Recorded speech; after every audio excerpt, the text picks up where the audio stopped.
بسم اللہ الرحمن الرحیم۔ شروع اللہ کے نام سے جو بڑا مہربان نہایت رحم والا ہے۔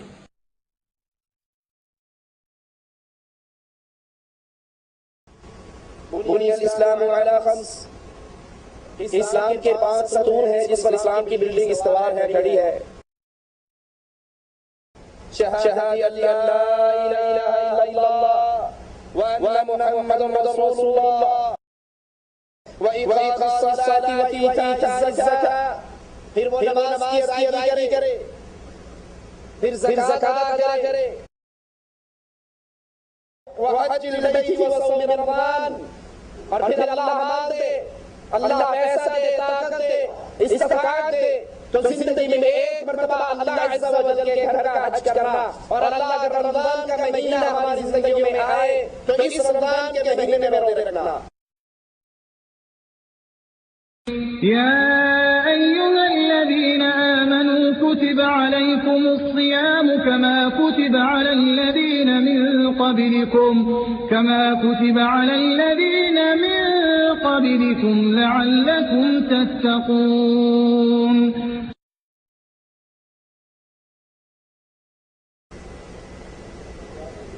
إن الحمد لله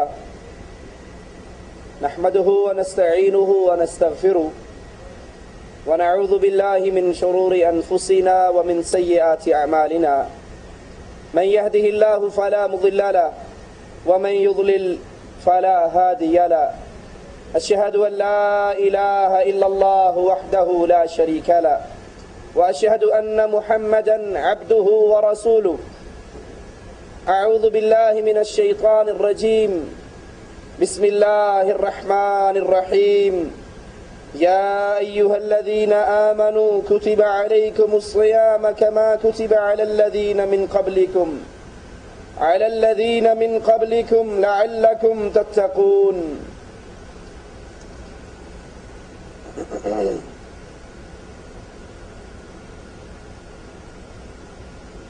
عبادت کی نیت سے کھانا پینا چھوڑنا اور اپنی بیوی سے ہم بستری چھوڑنا، ثواب کی امید رکھتے ہوئے طلوع فجر سے لے کر غروب آفتاب تک یہ عمل روزہ کہلاتا ہے۔ رسول اللہ صلی اللہ علیہ وسلم فرماتے ہیں، اسلام کا تعارف کرواتے ہوئے، بنی الاسلام علی خمس، کہ اسلام کے 5 ستون ہیں جس پر اسلام کی بلڈنگ استوار ہے، کھڑی ہے، اور یہ یاد کر لیجئے ان ستونوں میں سے اگر کسی نے کسی ایک کا انکار کیا تو اس نے اسلام کی بلڈنگ کو گرا دیا۔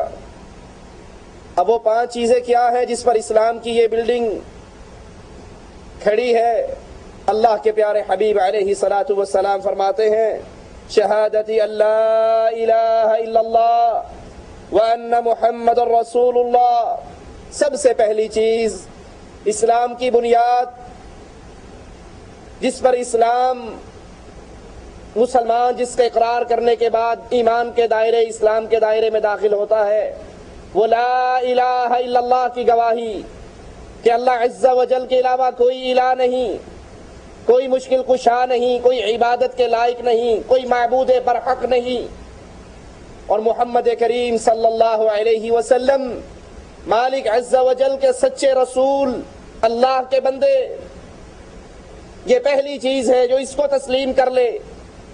پھر اس کے بعد اللہ کے پیارے حبیب علیہ الصلاۃ والسلام فرماتے ہیں، وإقام الصلاة وإيتاء الزکاة، پھر وہ نماز کی ادائیگی کرے، پھر زکوٰۃ ادا کرے۔ جو توحید کو سمجھے، اسلام اس کو دوسری چیز کی دعوت دیتا ہے، اور وہ چیز نماز کا قیام۔ جیسے رسول اللہ صلی اللہ علیہ وسلم حضرت معاذ کو یمن کی طرف روانہ کرتے ہوئے دعوت کا اسلوب سکھاتے ہیں، اے معاذ، سب سے پہلے ان لوگوں کو جس چیز کی دعوت دینا وہ لا الہ الا اللہ کی دعوت، رسول اللہ صلی اللہ علیہ وسلم کی رسالت کو قبول کرنے کی دعوت. اگر یہ اس کو مان لے پھر ان کو نماز کی دعوت دینا، اگر نماز کی دعوت کو مان لے تو پھر ان کو زکوٰۃ کی دعوت دینا.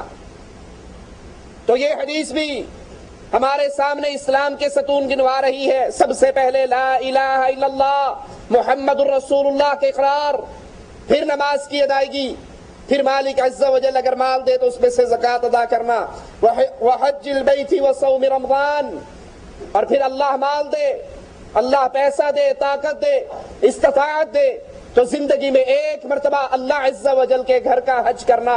اور اللہ اگر رمضان کا مہینہ ہماری زندگیوں میں آئے تو اس رمضان کے مہینے میں روزے رکھنا.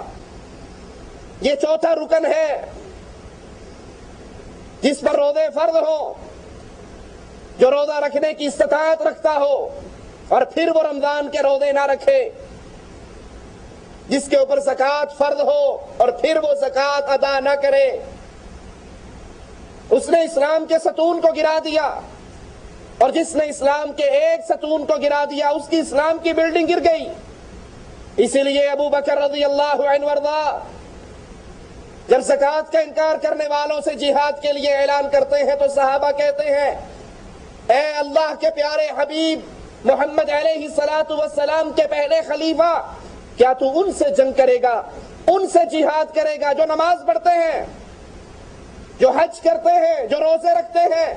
ابو بکر صدیق رضی اللہ عنہ وارضا فرمانے لگے ہاں میں ان سے جنگ کروں گا جو زکوٰۃ اور نماز میں فرق کریں گے. اللہ کی قسم اگر ایک رسی جو رسول اللہ صلی اللہ علیہ وسلم کو دیا کرتے تھے مجھے دینے سے انکار کریں گے، اس رسی کے لینے کے لیے بھی میں جہاد کروں گا. کیونکہ اسلام کے 5 ستونوں میں سے اگر کسی نے ایک کا انکار کیا تو وہ اسلام کے دائرے سے نکل جاتا ہے، اس کی یہ بلڈنگ گر جاتی ہے. 2 ہجری کے اندر مالک عز و جل کی طرف سے یہ روزہ اہل ایمان پر فرض ہوا.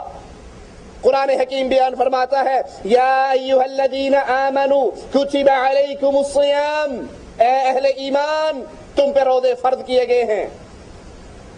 کما کتب علی الذین من قبلکم، جیسے تم سے پہلے لوگوں پہ فرض کیے گئے.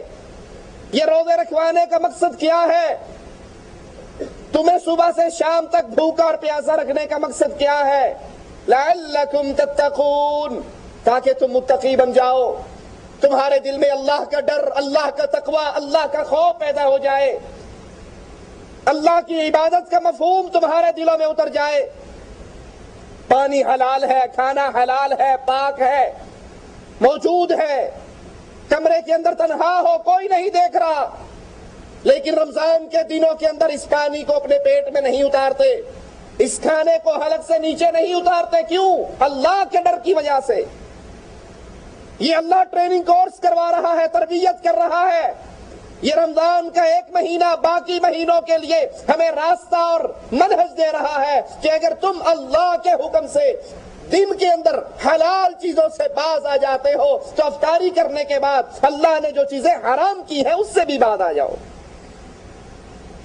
اس روزوں کا مقصد، اس عبادت کا مقصد لعلکم تتقون، تاکہ تمہارے دلوں میں اللہ کا ڈر پیدا ہو، اللہ کا خوف اور تقوی پیدا ہو کہ پانی ہے تو حلال، لیکن چونکہ میں روزے سے ہوں اللہ کی شریعت مجھے اجازت نہیں دیتی میں اس پانی کو پیوں، کھانے کو کھاؤں، بیوی کے قریب جاؤں. یہ سبق ہے، یہ آپ کی تربیت ہے.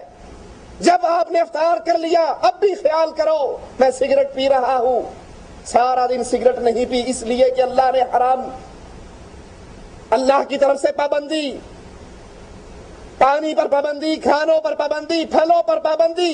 اب افطاری کرنے کے بعد میں اب بھی اسی اللہ کا پابند ہوں، میں آزاد نہیں ہوا. مسلمان کی ساری زندگی اللہ کی شریعت کی غلامی میں گزرتی ہے. تو افطاری کے بعد دیکھوں میں حلال کھا رہا ہوں یا حرام.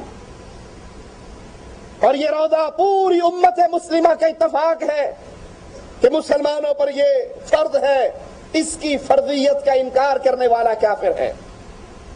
آپ نے اکثر دیکھے ہوں گے مسلمان رمضان کا روزہ آتا ہے، نمازیں پڑھ رہا ہے، روزے نہیں رکھتا، اندر کمرے میں بیٹھ کے چھپ کے کھا لیتا ہے، جس طرح نماز کا تارک کافر ہے، اسی طرح روزے کا انکاری بھی کافر ہے۔ اور یہاں پر بڑی عجیب بات جو اکثر ہمارے دیکھنے میں آتی ہے، رمضان کے روزوں میں، رمضان کے مہینے میں مسلمان روزے سے رہتا ہے، سحری کھا کر سوتا ہے، عصر پہ اٹھتا ہے، عصر کے بھی 5 بجے 6 بجے اٹھتا ہے، ظہر کی نماز نہیں پڑھتا، عصر کی نماز بھی نہیں پڑھتا۔ اسے پوچھو بھائی یہ کیا؟ کہا جی آپ کو نہیں پتا میں نے روزہ رکھا ہوا ہے۔ اب وہ روزے رکھ رہا ہے لیکن نمازوں سے فارغ ہے، نمازیں نہیں پڑھتا۔ تو ایسا روزے دار بھوکا اور پیاسا رہ رہا ہے، اس کے روزوں کی اللہ کے دربار میں کوئی قیمت نہیں۔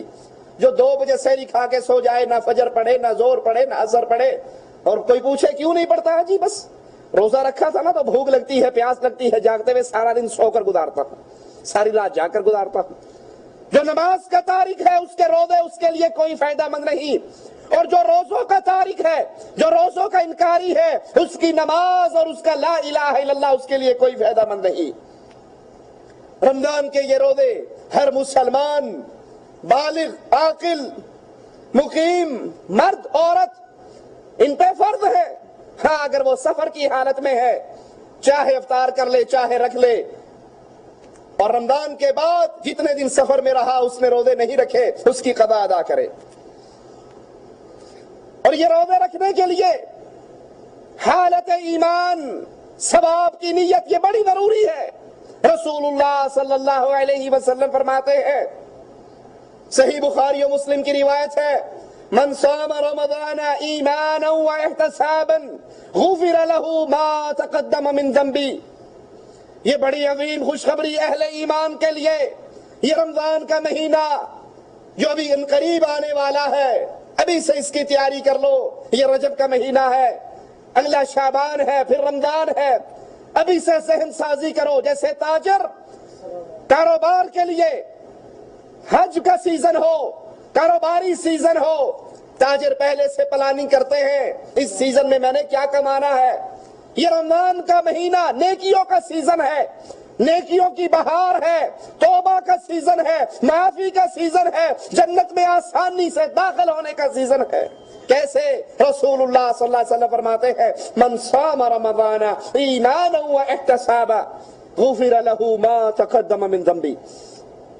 جو انسان رمضان میں روزے رکھ لے، 2 شرطیں بنیادی، ایمان، حالت ایمان میں، واحتسابا، نیکی کی امید رکھتے ہوئے، من صام رمضان ایمانا واحتسابا، جو حالت ایمان میں ثواب کی امید، اجر کی امید، نیکی کی امید سے روزہ رکھ لیتا ہے، غفر له ما تقدم من ذنبه، اللہ اس کی زندگی کے پچھلے ہر گناہ کو معاف کر دیتا ہے۔ یہ اللہ کی طرف سے اعلان، یہ اللہ کی رحمت کا معاملہ۔ رسول اللہ صلی اللہ علیہ وسلم فرماتے ہیں، من قام رمضان ایمانا واحتسابا غفر له ما تقدم من ذنبه، جو حالت ایمان میں ثواب کی امید سے روزے رکھ لیتا ہے، قیام کر لیتا ہے، تراویح پڑھتا ہے، اللہ کے لیے جاگتا ہے، تو پھر نتیجہ وہی نکلتا ہے، غفر له ما تقدم من ذنبه، اللہ اس کی زندگی کے گناہوں کو معاف کر دیتا ہے۔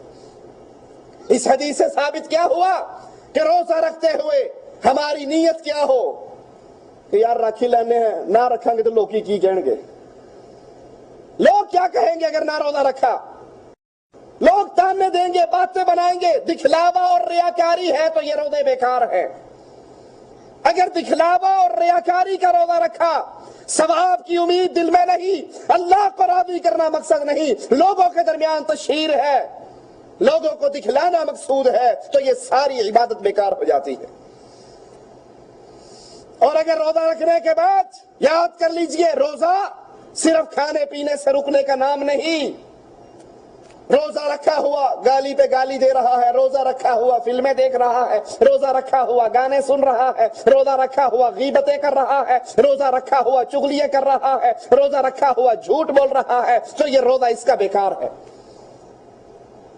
کیونکہ روزہ صرف کھانے پینے اور شہوت پوری کرنے سے رکنے کا نام نہیں، بلکہ روزہ کس چیز کا نام ہے؟ آئیے رسول اللہ صلی اللہ علیہ وسلم کا یہ فرمان سنیں جو صحیح بخاری میں موجود ہے، من لم یدع قول الزور، جو جھوٹ بولنے سے باز نہ آئے، والعمل به، اس پر عمل کرنے سے باز نہ آئے، جھوٹ بولنے سے نہیں رکتا، جھوٹی باتوں پہ عمل کرنے سے نہیں رکتا، فلیس للہ حاجۃ، اللہ کو کوئی ضرورت نہیں، اللہ کو کوئی حاجت نہیں کہ یہ بھوکا اور پیاسا رہتا ہے، اللہ کو اس کے بھوک پیاس کی کوئی ضرورت نہیں، یہ اپنا کھانا چھوڑ دے، اپنا پینا چھوڑ دے، لیکن یہ کھانا اور پینا چھوڑنا اللہ کے ہاں میزان میں اس کے لیے وزن نہیں رکھتے، کیونکہ روزہ سارے اعضاء کا روزہ ہوتا ہے، آنکھ کا روزہ ہے، ہاتھ کا روزہ ہے، زبان کا روزہ ہے، ہر عمل کو روک لیجئے، روزہ تو ڈھال ہے، ہر عمل کو روکیے، ہر غیر شرعی عمل، ہر وہ عمل جس سے آپ کے روزے کے نمبر کم ہو،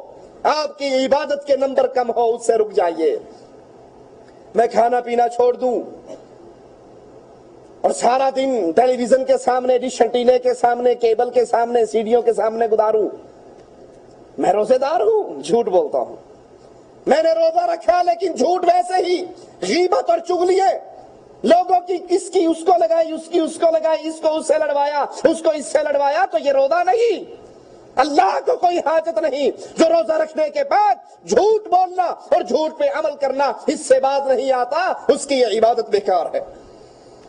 رسول اللہ صلی اللہ علیہ وسلم فرماتے ہیں الصیام جنہ فَإِذَا كَانَ يَوْمُ صَوْمِ أَحَدِكُمْ فَلَا يَرْفُثْ وَلَا يَصْخَبْ فَإِنْ صَابَّهُ أَحَدٌ أَوْ قَاتَلَهُ فَلْيَقُلْ إِنِّي صَائِمٌ۔ روزہ ایک ڈھال ہے، جہنم سے ڈھال ہے۔ جب بھی تم میں سے کوئی روزے دار ہو، وہ گالیاں نہ دے، وہ گندی باتیں نہ کرے، وہ زبان سوچ سمجھ کے استعمال کرے، کسی سے لڑائی نہ کرے، اور اگر کوئی اس کو گالی دے، کوئی اس سے لڑائی کرے، تو اس کو جواب میں کیا کہے؟ انی صائم، میں روزے سے ہوں۔ بھائی تیری مرضی ہے، تو نے مارنا ہے مار لے، تو نے گالیاں دینی ہے دے لے، میں تو حالت روزہ میں ہوں، میں تیری باتوں کا جواب نہیں دے سکتا۔ اور جب مسلمان کسی کی زیادتی پہ خاموش ہو جاتا ہے، رسول اللہ صلی اللہ علیہ وسلم فرماتے ہیں دو آدمی کسی مسئلے میں جھگڑے، یہ کہے میرا حق ہے، یہ کہے میرا حق ہے، کسی چیز پہ دعویٰ ہے، وہ کہتا ہے میرا ہے، وہ کہتا ہے میرا، اسی پہ جھگڑا ہو رہا ہے۔ پیارے حبیب علیہ الصلوۃ والسلام فرماتے ہیں حق والا، سچ والا، جس کا وہ حصہ بنتا ہے، اگر جھگڑا ختم کرنے کی نیت سے اپنے حق سے دستبردار ہو جاتا ہے کہ یار تو لڑ نہ، لے لے جان، چھوڑ، لڑائی نہ کر، گالیاں نہ دے، پیارے حبیب فرماتے ہیں میں اس کے لیے جنت میں ایک چبوترے کی گارنٹی دیتا ہوں۔ تو روزے کی حالت میں اگر کوئی لڑتا ہے، کوئی گالی دیتا ہے، کوئی مارتا ہے، کوئی آپ پر بدتمیزی کا مظاہرہ کرتا ہے، تو اس کو ایک جواب دیجئے انی صائم، میں تو روزے دار ہوں، میں تیری بات کا جواب نہیں دے سکتا۔ روزے دار کو چاہیے ہر طرح کی بری باتوں سے، فضول کلام سے، فضول باتوں سے اپنے آپ کو، اپنے دامن کو بچا کر رکھے۔ اور سوچ لیجئے جب کسی کی لڑائی کا جواب نہیں دینا، جھوٹ نہیں بولنا، غیبتیں نہیں کرنی، چغلی نہیں کرنی، تو کیا روزے دار کے لیے جائز ہے کہ وہ سارا دن ٹیلی ویژن کے سامنے بیٹھ کر فضول کاموں میں اپنا وقت گزار دے؟ یہ روزہ اور یہ حالت روزہ تو بڑا عظیم عمل ہے، اس عمل میں دعا کیجئے۔ رسول اللہ صلی اللہ علیہ وسلم فرماتے ہیں روزے دار کی دعا کو اللہ رد نہیں کیا کرتا۔ مالک عز و جل فرماتا ہے، حدیث قدسی ہے، آدم کے ہر بیٹے کا عمل، اس کا ہر عمل، آدم کے بیٹے کا ہر عمل اس کے لیے ہے۔ وہ نیکی کرتا ہے، اس کی نیکی میں اضافہ کیا جاتا ہے، ایک نیکی کرے گا، مالک عز و جل فرماتا ہے ایک نیکی کو 10 گنا بڑھا کر اجر دیتا ہوں، اور 10 گنا سے لے کے 700 گنا تک بھی اجر بڑھ جاتا ہے۔ آدم کا بیٹا ایک نیکی کرے، 10 گنا اس کو ثواب ملتا ہے، 700 گنا تک بھی ثواب دیتا ہوں۔ لیکن سنو، الصوم لی وانا اجزی بہ، لیکن روزے کی یہ مثال نہیں ہے لوگوں، باقی نیکیوں کا یہ معاملہ ہے، ایک نیکی کرو گے 700 اجر پاؤ گے، لیکن مالک کہتا ہے روزہ خاص میرے لیے ہے، اس کی جزا اور ثواب بھی قیامت کے دن میں ہی عطا کروں گا۔ الصوم لی، مالک کہتا ہے روزہ میرے لیے، اس کی جزا بھی میں نے دینی ہے۔ روزہ گناہوں کے خاتمے کا سبب بن جاتا ہے۔ رسول اللہ صلی اللہ علیہ وسلم فرماتے ہیں 5 نمازیں، جمعے کے بعد دوسرا جمعہ، رمضان کے بعد دوسرا رمضان، 5 نمازیں، جمعے کے بعد دوسرا جمعہ، رمضان کے بعد دوسرا رمضان، درمیان کے گناہوں کے لیے کفارہ بن جاتا ہے، بشرط کہ یہ آدمی اس دوران گناہ کبیرہ کا ارتکاب نہ کرے۔ صحیح مسلم میں یہ روایت ہے۔ یہ رمضان کے آپ نے روزے رکھے، اگلے رمضان تک صغیرہ جتنے آپ سے گناہ ہوئے آپ نے کبیرہ کا ارتکاب نہیں کیا، اگلا رمضان آ گیا اس کے روزے رکھے، اللہ اپنی رحمت سے اس پورے سال کے گناہوں کو معاف کر دیتا ہے۔ یہ مالک کی عطا ہے۔ روزہ قیامت کے دن سفارش کرے گا۔ رسول اللہ صلی اللہ علیہ وسلم فرماتے ہیں الصیام والقرآن یشفعان للعبد، قیامت کا دن ہوگا، اللہ اکبر، یہاں تو کہنے والے بڑا کچھ کہہ جاتے ہیں، جہنم میں تو کیا میرا سایہ بھی نہ جائے گا، غوث پاک سے دیکھا نہ جائے گا، غوث کا دامن پکڑ کے مچل جائیں گے اور چپٹ جائیں گے اور پکڑ لیں گے، غوث چھڑا لیں گے، بابا چھڑا لے گا، مولا علی چھڑا لے گا، حشر کا میدان ہوگا، علی علی کا نعرہ ہوگا، ملنگوں کا قبضہ ہوگا۔ کہنے والے بڑا کچھ کہتے ہیں، لیکن سنیے قیامت کا منظر بڑا عجیب ہے۔ یہ پیر، یہ بابے، یہ مولوی، یہ ملا جو یہاں پر جیب بھرنے کے لیے اور پیٹ بھرنے کے لیے کہہ دیتے ہیں فکر نہ کرو ساڑھی 11ویں دن دے رہے آجے، اسی جانے تو رب جانے، آپ پہ نبڑنا گے۔ لیکن قیامت کا منظر کیا ہے؟ محمد کریم علیہ السلام مومنوں کی ماں عائشہ کی گود میں سر رکھے لیٹے ہوئے سوئے ہوئے، عائشہ کی آنکھوں سے آنسو گرتا ہے، آقا کے چہرے مبارک پر اٹھ جاتے ہیں، کہتے ہیں عائشہ کیوں رو رہی ہے؟ جواب میں کہتی ہے یا رسول اللہ صلی اللہ علیہ وسلم قیامت یاد آ گئی تھی، حشر کا میدان یاد آیا تھا، اللہ کے پیارے حبیب کائنات میں آپ کو عائشہ سے بڑھ کر کسی سے پیار نہیں ہے، کیا اس عائشہ کو حشر کے میدان میں یاد رکھو گے؟ پیارے حبیب علیہ السلام نے فرمایا عائشہ 3 موقع آنے والے ہیں، 3 گھڑیاں ایسی ہیں کوئی کسی کو یاد نہیں رکھے گا، محمد عائشہ کو بھول جائیں گے صلی اللہ علیہ وسلم۔ یہ وہ منظر ہے قیامت کا، لیکن یاد کیجئے اللہ کے پیارے حبیب روزوں کے بارے میں کیا فرما رہے ہیں؟ قیامت کا دن ہوگا، یہ روزہ، یہ قرآن قیامت کے دن سفارشی بن کے اللہ کے دربار میں پیش ہوگا۔ روزہ کہے گا اللہ کمرے میں کھیلا ہوتا تھا، فریج میں پھل ہوتے تھے، کھانا موجود تھا، سب کچھ، لیکن اللہ میں اس کے اور اس کی تمناؤں کے درمیان میں رکاوٹ بنا رہا، اللہ اس نے میرا خیال رکھتے ہوئے کبھی تیری نافرمانی نہیں کی۔ قرآن کہے گا اللہ لوگ راتوں کو سوتے تھے، کاروبار کرتے تھے، میں اس کو ساری رات جگایا کرتا تھا، یا رات کا کچھ حصہ جگایا کرتا تھا، یہ میری تلاوت کرتا تھا، اللہ آج یہ تیرا بندہ تیرے سامنے ہے، دنیا میں اس نے ہمارا خیال رکھا، آج ہم اس کی سفارش کرتے ہیں، اللہ اس کو معاف کر دے۔ پیارے حبیب نے فرمایا اللہ عز و جل روزے اور قرآن کی شفاعت قبول کر کے اس بندے کو جنت عطا کر دے گا۔ یہ رمضان کا مہینہ لڈو کھیلنے کے لیے نہیں، روزہ رکھ کر سونے کے لیے نہیں، اس کے دن اور راتیں ضائع کرنے کے لیے نہیں، گندے چینل کے سامنے بیٹھ کے وقت گزاری کے لیے نہیں، یہ 30 دن کا سیزن آج پتہ لگتا ہے پہلا روزہ ہے اور کچھ دنوں بعد پتہ لگتا ہے رمضان جدا ہو گیا، اس کو کمائیے، اس میں اپنے سفارشی ڈھونڈیے، اور قرآن بھی سفارشی ہوگا قیامت کے دن، اور یہ روزے کی عبادت آپ کے لیے شفاعت کا سبب بنے گی۔